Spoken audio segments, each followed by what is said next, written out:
My wife faked a pregnancy to stop me from filing for divorce. I found the receipt for fake belly bump props in the trash. I waited for the gender reveal party to pop the balloon. Inside wasn't pink or blue confetti, but a note. It's a lie.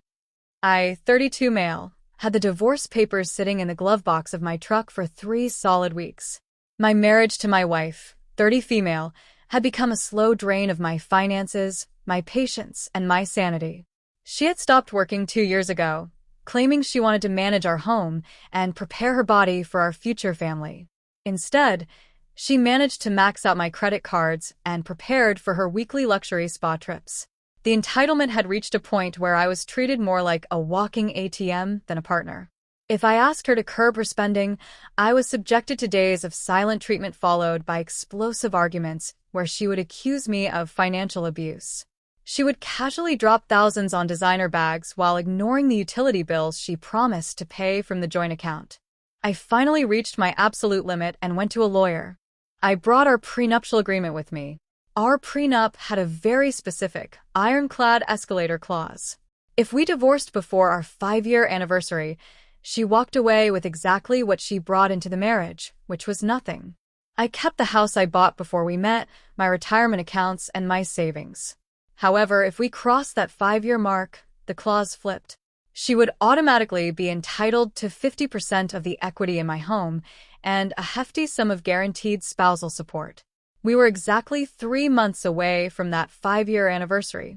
My lawyer drafted the petition for dissolution of marriage. In my state, the date you file the petition with the court is the date that legally stops the clock on marital asset accumulation and freezes the prenup timeline. You then have a window to serve the respondent. I paid the retainer. I had the documents. I planned to sit her down on a Friday evening, hand her the papers, and end the nightmare. Thursday night, she came home early. I was in the kitchen prepping dinner. She burst through the door, tears streaming down her face. She practically tackled me, burying her face in my chest.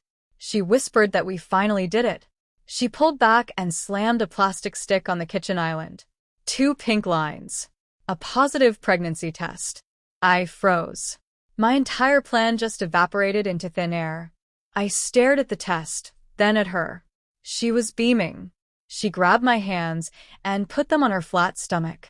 She told me she knew things had been hard lately, but this was our fresh start and our real family. I didn't file the papers the next day. You just don't serve divorce papers to your pregnant wife the day after she gives you the news.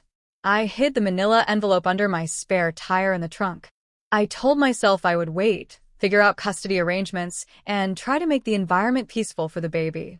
Within 2 weeks, her entitlement skyrocketed to a level I hadn't thought possible. She demanded a new, safer car for the baby. She insisted I upgrade my credit card to one with a higher limit so she could start buying nursery furniture. She stopped doing anything around the house, claiming her morning sickness was debilitating, yet she was perfectly fine to go to brunch with her mother every single day. Every time I tried to discuss a budget, she would cry and tell me the stress was bad for the baby. She weaponized the pregnancy to get every single thing she wanted. The strangest part was her absolute refusal to go to a normal OB/GYN.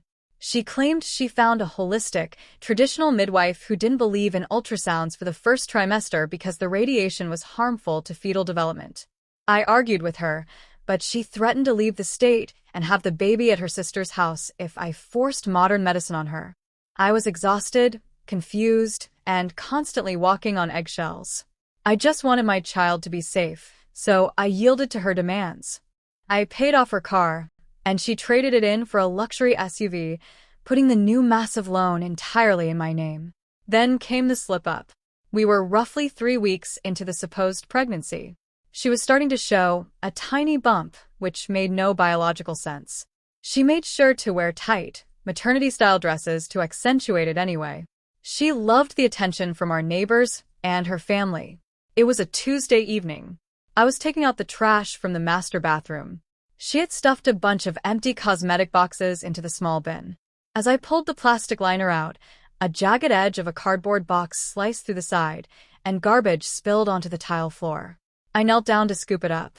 Mixed in with the used makeup wipes and empty lotion bottles was a crumpled, glossy packing slip. It caught my eye because it didn't have a standard Amazon or retail logo. It was from a specialty theatrical supply company based out of New York. I smoothed the paper out on the counter. The item listed was a silicone maternity belly. The size was 3 to 4 months, stage 1. The color was fair. The total was $450. I stared at the paper. My breathing completely stopped. I read it 5 times to make sure I wasn't losing my mind. I checked the name on the shipping address. It was her best friend's name, but the shipping address was our house. I didn't confront her. I didn't scream or throw anything. I folded the packing slip, put it in my pocket, cleaned up the trash, and went downstairs. She was on the couch, rubbing her tiny, fake belly. She smiled at me and said the baby was fluttery today, at a supposed 7 or 8 weeks. From the outside, I went to my office and locked the door. I pulled up our bank accounts. There was no charge for $450. I checked the credit cards. Nothing. She had either used a burner card or given her best friend cash to order it. I waited until she left for her daily brunch with her mother the next morning. I tore the house apart. I finally found it in the back of her closet, tucked inside a heavy winter boot. A smooth, skin-toned silicone pouch with straps. I needed to know exactly how deep this went and who was involved. I bought a small, voice-activated audio recorder online.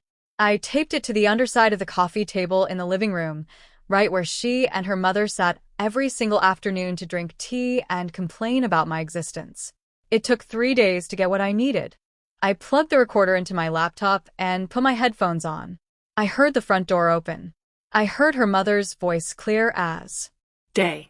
Her mother asked if she was wearing the bump today.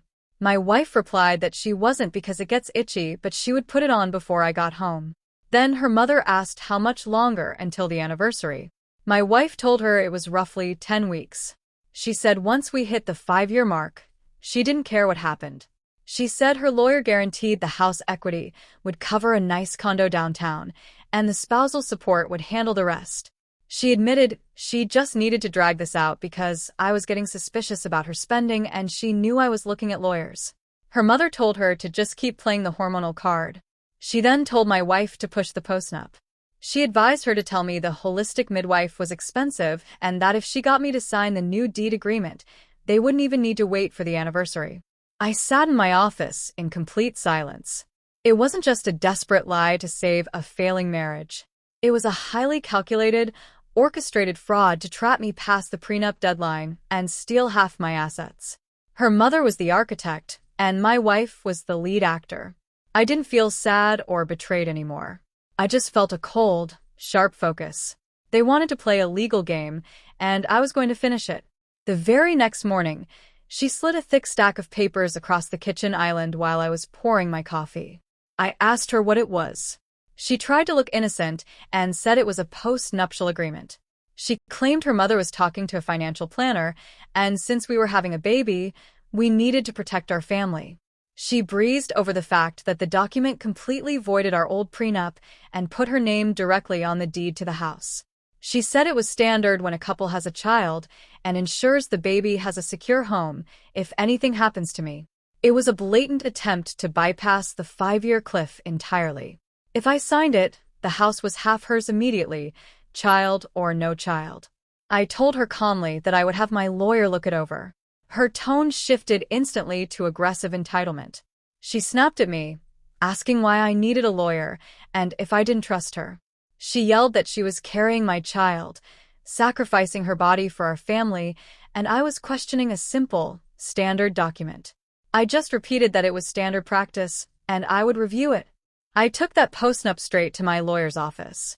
I showed him the packing slip for the theatrical belly. I played the audio recording from the living room. He just shook his head in absolute disbelief. He told me she was actively trying to defraud me. He said we needed to file the petition for dissolution immediately to stop the clock on the 5-year anniversary. We filed it that exact same day. That legal action locked my assets as they were right then. The prenup remained entirely intact. I told my lawyer to hold off on serving her. I wanted to handle that part myself. Under state law, once the petition is filed, you have a specific window, usually up to 90 days, to serve the respondent. The filing date was what mattered for the prenup. The anniversary deadline was officially neutralized. She just didn't know it yet. Meanwhile, my wife was heavily focused on her gender reveal party. She insisted it had to be a massive event. She wanted to invite 60 people.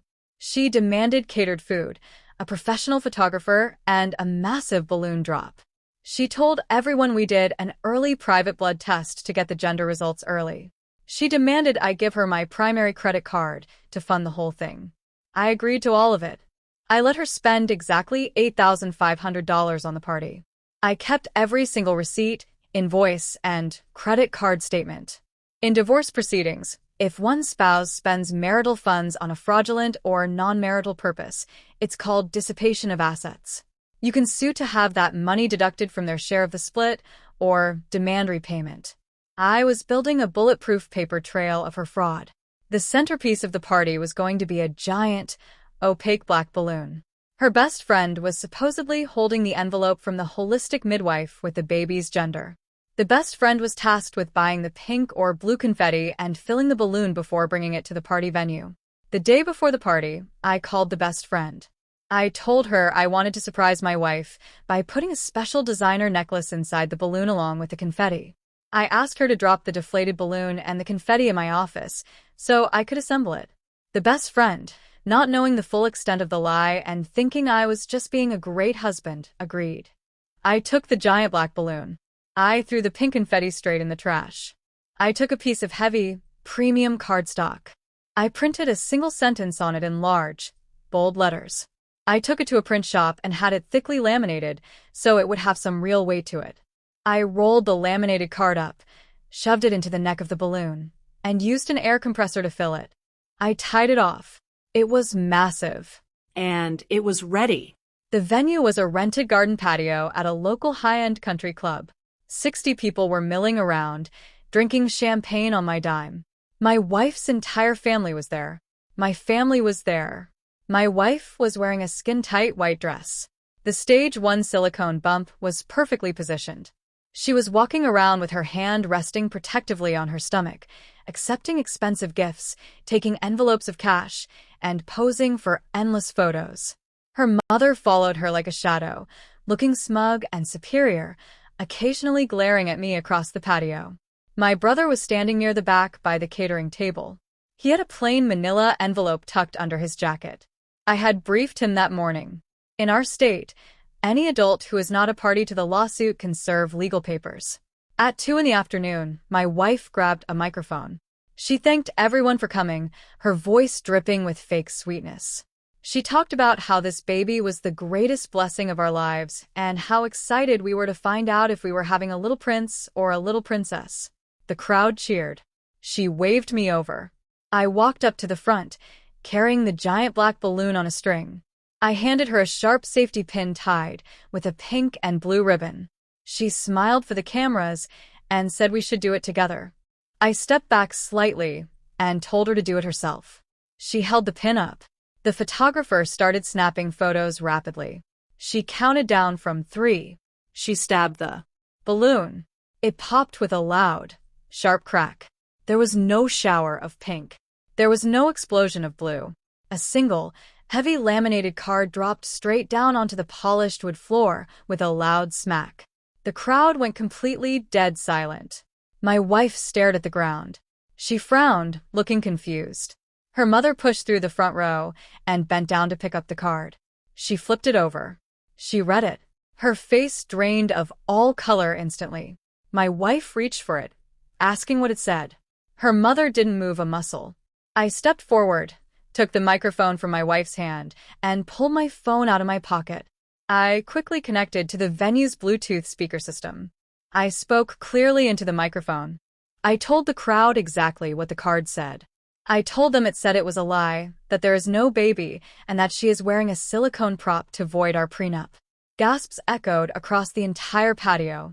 My wife stumbled backward. She started screaming that I was crazy and having a psychotic break. She pointed at her stomach and yelled at everyone to look at her, because she was pregnant. I hit play on my phone. The audio recorded from our living room blasted through the surround sound speakers for everyone to hear. The speakers played her mother asking if she was wearing the bump. It played my wife saying it gets itchy. It played them discussing dragging the marriage out for 10 weeks to hit the anniversary mark and steal my house. The silence that followed the recording was absolutely deafening. You could hear the decorative fountain running on the other side of the patio. My wife's face was paralyzed in pure horror. People in the crowd were staring at her, disgust washing over their faces. The best friend literally dropped her drink on the floor. My wife stammered, looking frantically for an exit. She yelled that I recorded her and that it was illegal. I calmly replied into the mic that we live in a one-party consent state, and it was perfectly legal. Her mother recovered her wits, charged at me, and called me a manipulative bastard.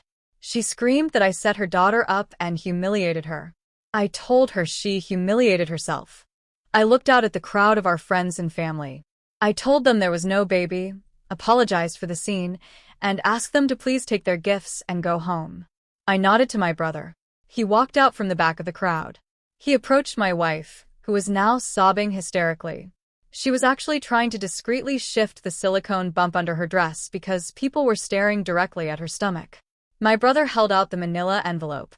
He looked her in the eye and told her she had been served. She took the envelope instinctively and ripped it open. It was the petition for dissolution of marriage, stamped and dated by the court clerk weeks prior. I kept my voice low, but made sure her mother could hear me. I told her I filed weeks ago. I told her the 5-year clock stopped the day I filed, the prenup holds, and she gets absolutely nothing. I also informed her that my lawyer was filing a dissipation of assets claim for the $8,500 she spent on this fake party, the $450 for the fake belly, and every single dollar she spent pretending to be pregnant. I told her she would be reimbursing me from whatever meager savings she had left. I turned my back on them and walked out of the venue. The sound of her screaming at her mother echoed behind me as I walked to my truck. The legal process was swift and brutal. Because the fraud was so heavily documented with physical evidence, audio, and financial records, her lawyer advised her to settle immediately rather than face a judge who would inevitably destroy her in court. She walked away with 0 spousal support and 0 equity in my house. The judge signed an order compelling her to repay me for the party and the theatrical props from her own separate bank account. She was forced to move into a cramped, miserable apartment with her mother. I sold the house a month after the divorce was finalized. I didn't want the memories lingering around. I moved to a quiet neighborhood, bought a dog, and finally breathed easy for the first time in years. The truth always comes out eventually, but sometimes you just have to pop the balloon yourself to speed up the process. Subscribe if you want more stories of dodging bullets, exposing entitled behavior, and bursting bubbles.